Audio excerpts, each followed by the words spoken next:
Maria Elena Vasquez clutched her children's hands as the train wheezed to a stop at Dry Creek Station.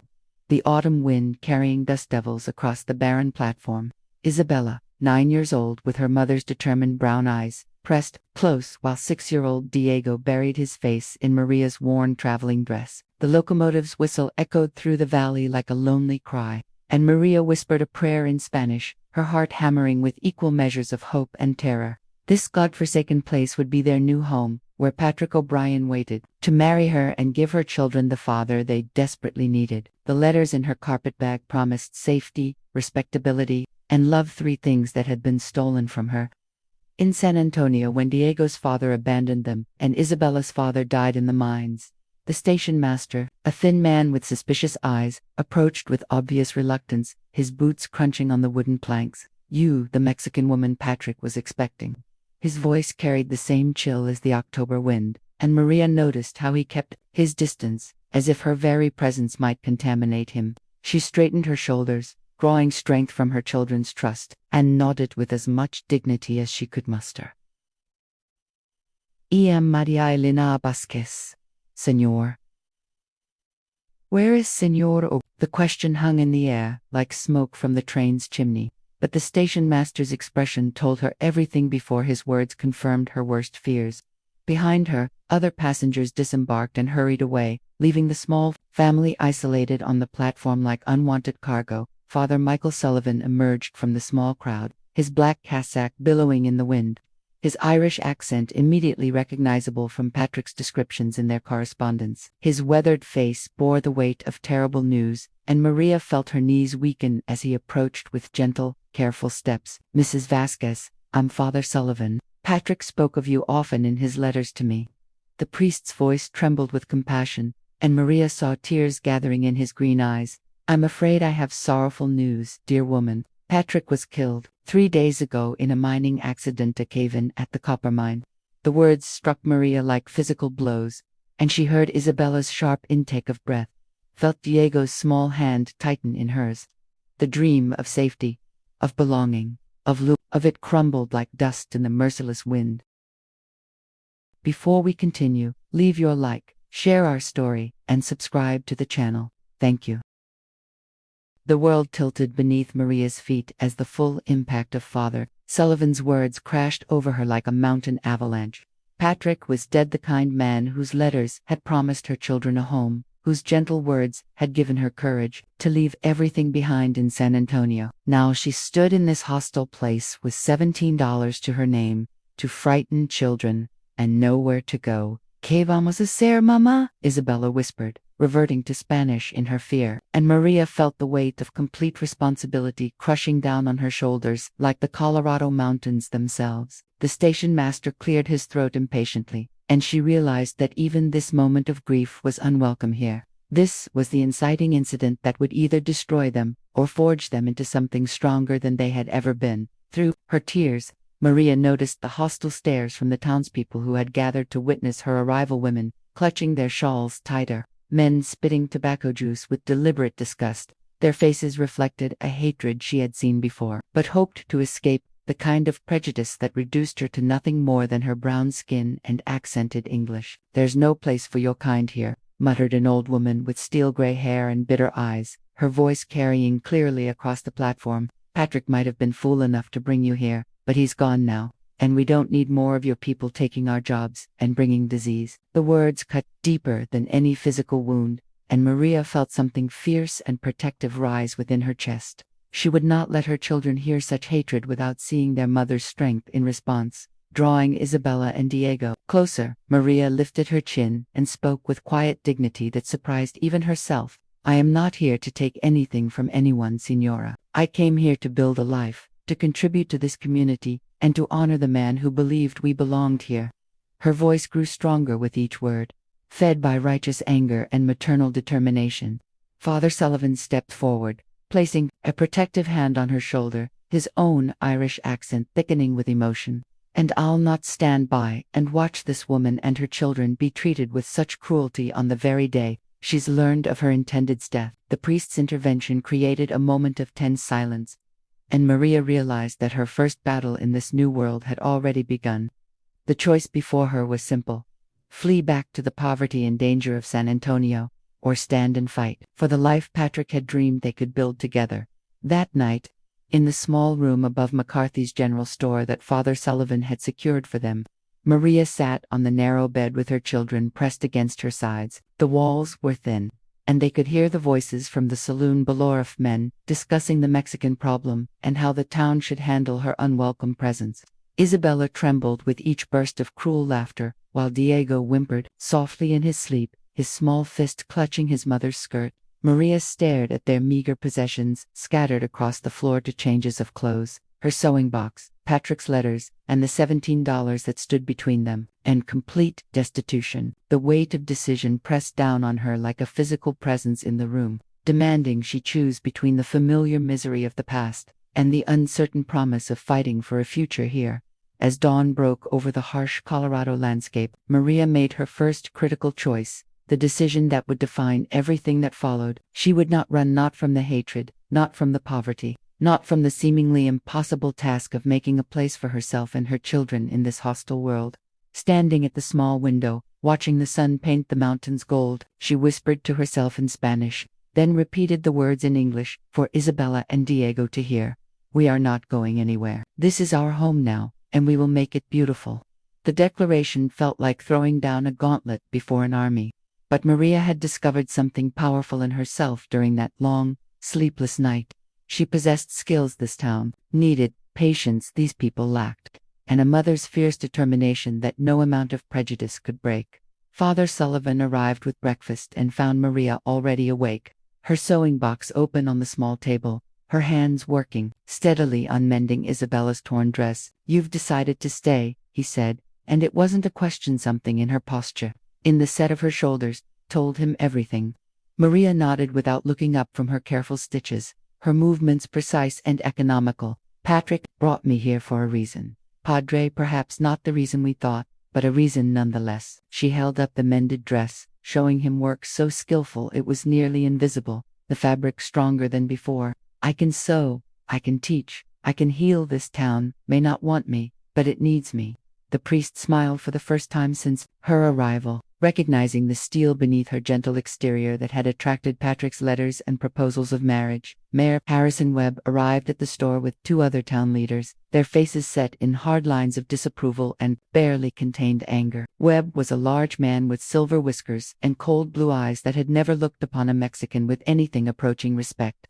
"Mrs. Vasquez," he began, deliberately mispronouncing her name, "we've discussed your situation, and we've decided the best solution is for the town to pay your train fare back to wherever you came from." He reached into his vest pocket and withdrew a small roll of bills, placing them on the table like an ultimatum. "It's not personal, you understand. It's just that this town has certain standards, certain expectations about who belongs here." The money lay between them like a line drawn in the dust, and Maria felt Isabella's small hand slip into hers, her daughter's trust giving her strength she hadn't known she possessed. Maria stood slowly, her movements graceful and deliberate, and pushed the money back across the table toward Mayor Webb. "You thank you for your offer, Signor, but primera ca, not accept Italiano. My children and I will stay and make our way here, as Patrick intended."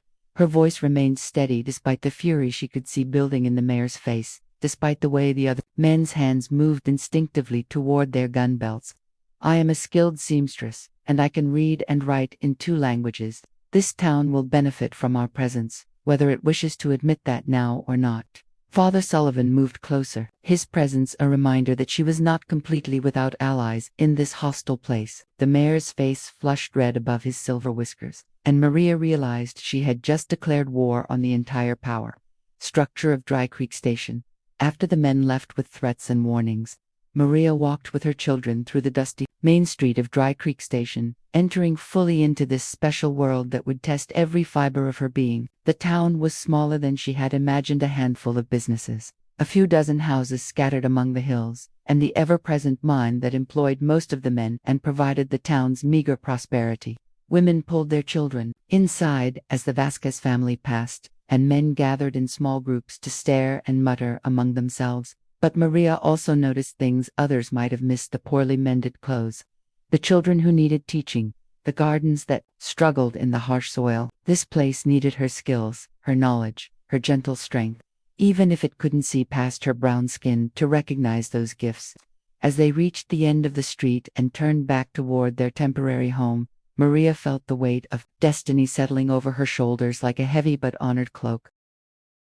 Within a week, Maria had established herself as the town's unofficial seamstress, working from the small room above the general store, while Isabella helped tend Diego and learned English from Father Sullivan's books.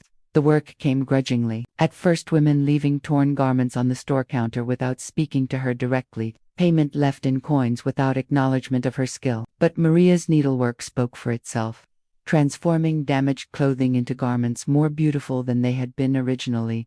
Mrs. Henderson, the banker's wife, was the first to break the unspoken rule against direct contact, grudgingly admitting that Maria had saved her best Sunday dress from what she thought was irreparable damage. "I suppose you do good work," she said stiffly, but her eyes lingered on the intricate embroidery Maria had added to disguise the repair. It was the first crack in the wall of hostility that surrounded them. As October gave way to November, Maria began to understand the complex social dynamics of Dry Creek Station, who held real power, who merely pretended to it, and who might be won over with patience and kindness. The miners' wives were struggling with children who needed schooling but couldn't afford to send them to Denver. And Maria quietly began teaching Isabella and Diego in Spanish and English, their voices carrying through the thin walls into the neighboring rooms. Old Mrs. Kowalski, the Polish widow who ran the boarding house, was the first to ask tentatively if Maria might teach her granddaughter letters in English, admitting with shame that she herself had never learned to read in her adopted language. These small connections formed slowly, like ice melting in spring sunshine, each one requiring careful cultivation and infinite patience. But Maria had learned the value of patience from years of surviving as a woman alone, with children in an unforgiving world. Father Sullivan became her strongest ally and advocate, using his Sunday sermons to preach about Christian charity and the parable of the Good Samaritan, though he was careful never to mention Maria directly. The priest had grown to admire her quiet dignity and the way she protected her children from the worst of the town's hostility while never allowing them to feel ashamed of their heritage. He watched her teach Diego to be proud of speaking two languages, saw her show Isabella how to hold her head high when cruel children made fun of their accents. "There's a strength in that woman that this town needs to recognize," he told his small congregation, though he noticed that Mayor Webb and his supporters always found reasons to leave early when his sermons turned toward themes of acceptance and brotherhood. Still, seeds were being planted in the more fertile hearts, and Father Sullivan was a patient man who understood the slow work of changing minds and souls. The first real test of the fragile bonds Maria was building came when little Susie Morrison fell ill with fever, and her mother, desperate for help, swallowed her pride and asked Maria to come. Mrs. Morrison had been among the most vocal opponents of the Mexican family's presence in town, but her daughter's illness stripped away prejudice and left only a mother's fear. Maria arrived with her sewing basket converted into a medical kit, herbs and remedies learned from her grandmother in Mexico, and gentle hands that soothed the frightened child. She spent 3 days nursing Susie through the crisis, never leaving the house except to check on her own children, never asking for payment or recognition. When Susie's fever finally broke and the little girl smiled up at Maria, calling her angel lady, something fundamental shifted in the Morrison household and began to ripple outward through the community like water disturbing a still pond. Word of Maria's healing skills spread quietly through the network of women who had watched her save Susie Morrison's life, and gradually, almost secretly, other mothers began to seek her help. She treated burns from kitchen accidents with aloe and honey, soothed colicky babies with gentle massage and herbal teas, and taught young mothers remedies for childhood ailments that had been passed down through generations of Mexican women. Her room above the general store began to smell of drying herbs and healing oils, and Isabella learned to help by grinding remedies and preparing poultices under her mother's careful guidance. These acts of healing created bonds that transcended the artificial barriers of race and language, connecting Maria to the women of Dry Creek Station through the universal experience of motherhood and the shared fear of losing a child. Even the women who still wouldn't speak to her publicly began to nod respectfully when they passed on the street. By late November, Maria had established the emotional commitment that would sustain her through the greater challenges to come. She had found her place as protector and healer. not just for her own children, but for the community that was slowly, reluctantly beginning to accept her presence. Diego had begun playing with other children who were drawn to his gentle nature and bilingual games, while Isabella had impressed Father Sullivan so much with her quick learning that he began teaching her advanced mathematics and literature. Maria herself had discovered that her skills extended far beyond sewing and healing. She possessed an intuitive understanding of human nature that allowed her to see past the anger and fear that drove the town's hostility to the underlying needs and vulnerabilities that could be reached with patience and compassion. This emotional investment in the community's well-being had become her anchor and her purpose, giving her the strength to continue fighting for acceptance even when the path ahead seemed impossible. The personal stakes were now clear. This wasn't just about survival anymore, but about building a place where her children could grow up proud of who they were while contributing to something larger than themselves. December brought the first heavy snows, and with them a discovery that would change everything. Father Sullivan found Maria in tears over a letter from San Antonio, her hands shaking as she folded the single sheet of paper. "My sister writes that Diego's father has been asking questions about us, telling people we stole money from him when we left." Her voice broke with the weight of old fears and new complications, the specter of her past threatening to destroy the fragile security she had built. The priest read the letter with growing concern, recognizing that Carlos Mendoza was a dangerous man whose reputation for violence had reached even the Colorado territories through whispered warnings among Mexican families. "He says he's coming to collect what we owe him," Maria whispered.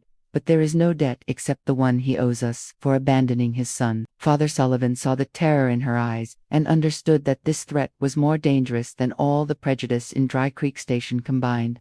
This was a wolf coming to hunt a woman who had finally found a place to make her stand.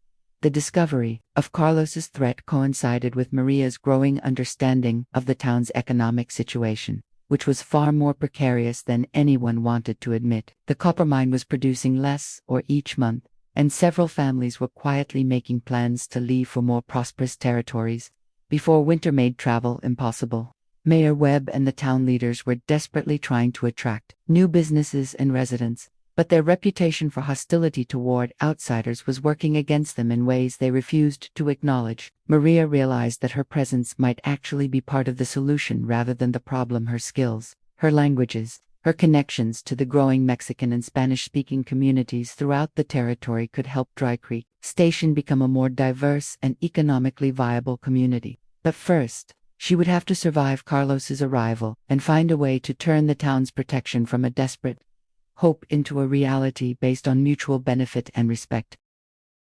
As word of the impending threat spread quietly through Father Sullivan's network of supporters, Maria made another crucial discovery about the nature of courage and community. Mrs. Henderson approached her after Sunday service with an unexpected offer. "My husband says you might need a place to stay that's more secure than above the store. We have a small house behind ours that we've been meaning to rent." The banker's wife couldn't quite meet Maria's eyes, but her voice was steady and determined. "It's not charity, Will. Expect fair rent and your continued sewing services. But it has a strong lock and windows that can't be easily broken." This offer represented more than housing. It was the first open acknowledgement from the town's establishment that Maria and her children deserved protection and had earned their place in the community. More importantly, it showed that some hearts had been genuinely changed by her presence, not just softened by necessity or fear. The house behind the Henderson's property became a symbol of Maria's growing integration into Dry Creek Station's social fabric, but it also represented the increasing complexity of her situation. As she moved her few possessions into the two-room dwelling with its solid door and clean windows, neighbors who had never spoken to her before came by with small gifts: firewood, preserves, a warm quilt that Mrs. Kowalski had somehow found time to make. These gestures of acceptance and support filled Maria's heart with gratitude, but they also increased the stakes of her confrontation with Carlos. She was no longer just protecting herself and her children. She was protecting the relationships and trust she had built with people who had overcome their own prejudices to offer friendship. The weight of representing her entire race and culture in the eyes of people who had never known a Mexican before pressed down on her shoulders, but it also gave her strength she hadn't known she possessed. 3 days before Christmas, Maria received another letter, this one bearing the dreaded news she had been anticipating. Carlos Mendoza was in Denver and planned to arrive in Dry Creek Station before the new year. He has been telling everyone that you are his wife and that you kidnapped his children, her sister wrote, her fear evident in the shaky handwriting. He carries legal papers that he claims give him the right to take Diego, and he has hired a man to help him. Maria felt her carefully constructed world tilting dangerously as the full scope of the threat became clear. Carlos wasn't just coming for money or revenge. He was coming to destroy her family and take her son, using the prejudices and fears of white authorities who would readily believe a Mexican man's claims over a Mexican woman's protests. The thought of Diego in that man's cruel hands filled her with a fury that burned away fear and left only the cold, calculating determination of a mother protecting her young father. Sullivan found Maria that evening sitting at her kitchen table, with Diego's head in her lap, her fingers gently stroking his dark hair, while Isabella read aloud from one of her school books. The domestic scene was heartbreaking in its normalcy, made precious by the knowledge that it might soon be destroyed. "We could try to get you and the children away before he arrives," the priest offered quietly, but Maria shook her head with quiet resolution. Running didn't work the first time, Bothray. It only delayed this confrontation. She looked up at him with eyes that had seen too much hardship but still held hope. "Besides, I have something now that I didn't have in San Antonio. I have people who might stand with me if they understand what's truly at stake." The priest saw the steel beneath her gentle exterior and realized that Maria wasn't just planning to survive Carlos's arrival. She was planning to defeat him utterly and publicly, using the very prejudices that had once threatened to destroy her as weapons in her defense. On Christmas Eve, as snow fell softly over Dry Creek Station and families gathered for midnight mass, Maria made a decision that would escalate the conflict to its ultimate test. She stood before the small congregation and spoke publicly about the threat facing her family, her voice carrying clearly through the wooden church as she described Carlos's history of violence and abandonment. "This man is not Diego's father, in any way that matters," she said, her accent strong but her words precise and powerful. "He abandoned us when Diego was barely walking, and now he returns claiming rights he never earned through love or sacrifice." The congregation listened in stunned silence as she laid bare the truth of her situation, asking not for charity but for justice, not for pity but for the protection that any member of their community deserved.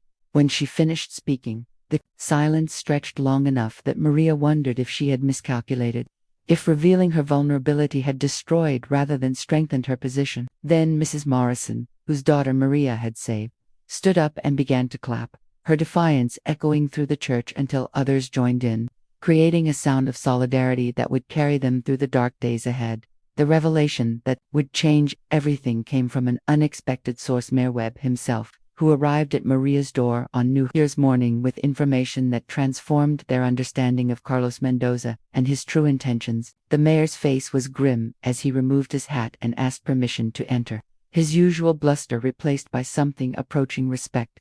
"Mrs. Vasquez, I've received a telegram from the territorial marshal in Denver. This Carlos Mendoza, he's wanted for questioning in connection with several incidents involving Mexican families and false custody claims."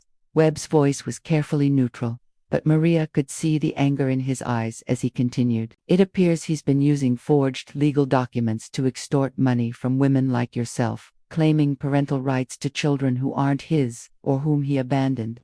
The revelation hit Maria like a physical blow, confirming her worst fears, while simultaneously providing the weapon she needed to fight back. Carlos wasn't just a personal threat, he was a criminal whose pattern of behavior had finally caught the attention of territorial authorities. The mayor's unexpected support represented a crucial shift in the town's power structure, driven not by sudden acceptance of Maria, but by his recognition that protecting her served the community's larger interests. "I won't pretend I was happy about your arrival here," Webb said with characteristic bluntness. "But you've proven yourself to be a valuable member of this community. More than that, allowing a criminal to operate in our town would reflect poorly on all of us." His political calculation was transparent, but nonetheless, welcome. Maria's growing integration into the community had made her someone worth protecting, and her case had become a test of Dry Creek Station's ability to stand up for its residents, regardless of their origin. Father Sullivan arrived as they were discussing strategy, and for the first time since Maria's arrival, she saw the priest and the mayor working together toward a common goal. The alliance was fragile and based more on necessity than friendship, but it represented a powerful coalition of civil and religious authority that could stand against Carlos's claims. As they planned for Carlos's arrival, Maria made a discovery about her own strength that surprised even her. She was no longer the frightened woman who had fled San Antonio with 2 children and $17. The months in Dry Creek Station had forged her into someone harder and more confident. Someone who understood how to navigate complex social situations and build alliances across cultural divides. "I want to face him publicly," she told the mayor and Father Sullivan, her voice steady with conviction. "Let him make his claims in front of the entire town, where everyone can see what kind of man he really is." The 2 men exchanged glances, recognizing the wisdom in her strategy, but concerned about the risks. "If we're going to do this," Webb said slowly, "we'll do it right. Legal witnesses, proper documentation, territorial authority present. We'll not have anyone questioning our handling of the situation." Maria nodded, understanding that this public confrontation would be her final test, not just of her own courage, but of how completely she had managed to become part of the community she had entered as an unwanted stranger. The arrival of Deputy Marshal Thompson from Denver 3 days later provided Maria with the most important ally she could have hoped. Fora, representative of territorial law, who had been tracking Carlos's criminal activities for months. Thompson was a weathered man with kind eyes and a quiet manner that inspired confidence, and he listened to Maria's story with the attention of someone who had heard similar accounts before. "You're the 4th woman to come forward with information about Mendoza's activities," he told her gently. "Your testimony could be the key to stopping him permanently." The deputy's presence transformed the situation from a personal battle into part of a larger legal case, giving Maria's struggle against Carlos the weight of territorial law and justice. More importantly, it provided irrefutable proof to the remaining skeptics in Dry Creek Station that Maria was not a criminal or a troublemaker, but a victim seeking justice and protection for her children. Father Sullivan and Mayor Webb flanked her as she gave her formal statement, their support visible and unequivocal. As Carlos's arrival became imminent, Maria found herself surrounded by allies she had never expected to have, not just Father Sullivan and the transformed Mayor Webb, but a network of women who had come to value her skills and friendship, men who respected her quiet strength and dignity, and children who had learned to see past the color of her skin to the kindness in her heart. Mrs. Henderson organized a rotation of women to stay with Maria and her children, ensuring they were never alone and vulnerable. The miners, led by Patrick's former work partner Sean O'Malley, quietly let it be known that any man who threatened Maria or her children would answer to them. Even the children had formed a protective circle around Isabella and Diego, treating them not as outsiders but as valued friends whose mother had earned their parents' respect and gratitude. This crucial revelation of community support gave Maria the strength she would need for the final confrontation. She was no longer fighting alone, but as part of a community that had chosen to claim her as one of their own. Carlos Mendoza arrived on a bitter January morning with 2 companions and an air of menacing confidence that immediately set the town on edge. He was a large man with cold eyes and scarred hands, his expensive clothes unable to disguise the violence that seemed to emanate from him like heat from a forge. Maria watched from her window as he strode down the main street, demanding to know where his wife and children were being hidden, his voice carrying the authority of someone accustomed to intimidating women and children into submission. But Dry Creek Station was not San Antonio, and the people who gathered to observe his arrival were not the frightened neighbors who had once urged Maria to simply give him what he wanted to make him go away. Mayor Webb met Carlos at the hotel, with Deputy Marshal Thompson at his side, their presence sending a clear message that this would be handled through proper legal channels rather than through fear and intimidation. The confrontation Maria had been dreading and preparing for was finally at hand, and the entire town seemed to hold its breath as 2 very different visions of justice prepared to clash. The formal hearing was held in the church, the largest building in town, with most of the community crowded inside to witness what everyone understood would be a defining moment for Dry Creek Station. Carlos presented his case with smooth confidence, producing documents that claimed Diego as his legitimate son and Maria as his runaway wife, painting himself as a wronged man, seeking only to reclaim his family. His lawyer, a sharp-dressed man from Denver, spoke eloquently about the rights of fathers and the danger of allowing women to simply disappear with children when relationships became difficult. For a terrifying moment, Maria felt the old fear rising in her throat as she watched. Some of the townspeople nod along with the legal arguments, their faces uncertain and confused. But then Deputy Marshal Thompson stood to present the territorial evidence against Carlos. Then Father Sullivan rose to speak about the woman and children he had come to know. And Maria realized that the truth would finally have its day in court. The battle for her family's freedom and her own identity was being fought not in shadows and whispers, but in the full light of public scrutiny and legal process. The crisis reached its peak when Carlos, frustrated by the legal proceedings and the unexpected resistance he faced, made a fatal mistake. He grabbed Diego's arm roughly and tried to drag the frightened child from the church, snarling that he would take what was his, regardless of territorial law. The reaction was immediate and overwhelming. Sean O'Malley and 3 other minors blocked the exit. Mrs. Henderson and the other women formed a protective circle around Isabella.